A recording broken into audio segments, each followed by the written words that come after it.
بس خليني اقول لك ان المحامي دوما بيبحث عن الحصانه. نعم. يعني بعض المشاكل اللي بتقابل المحامي في الواقع العملي يقول لك انا مش عايز خدمات، انا محتاج حصانه، زي ما حضرتك تكلمت عن قصه الاستراحات. ايه بعض المشاكل اللي ما زالت موجوده وحضرتك بتحاول تجد لها حلول؟ هو انا بس بنصح جميع المحامين اخواتي الشباب الصغيرين، انا شباب برضه بس يعني اصغر سنا، ان يقروا قانون المحاماه.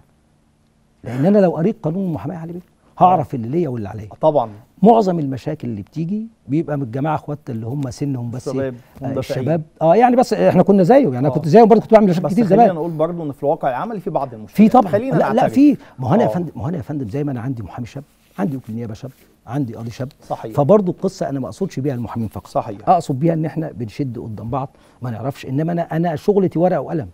يعني ان حد جه عمل مشكله شغلتي ورقه وقلم، مش شغلتي اشتم او امسك فيه او اتجاوز. لا طبعا. ورقه وقلم هو ده اللي احنا انما عندنا مشاكل كتير، حلينا جزء وما حليناش جزء، بس هي الدنيا هتفضل كده.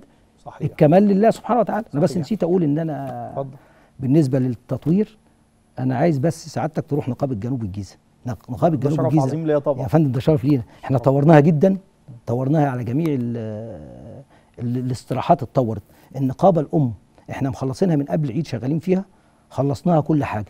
كل حاجه يعني بقى لنا كام شهر الكلام ده؟ قعدنا حوالي 3 شهور او 4 شهور. كويس جدا. فخلصناها تماما بحيث انها اصبحت تليق بالساده المحامين. هننزل ونصور بث مباشر ونوري الكلام الجميل ده للساده المحامين، ونتمنى لك مزيد من التوفيق والنجاح زي ما قلنا من اجل نجاح المنظومه.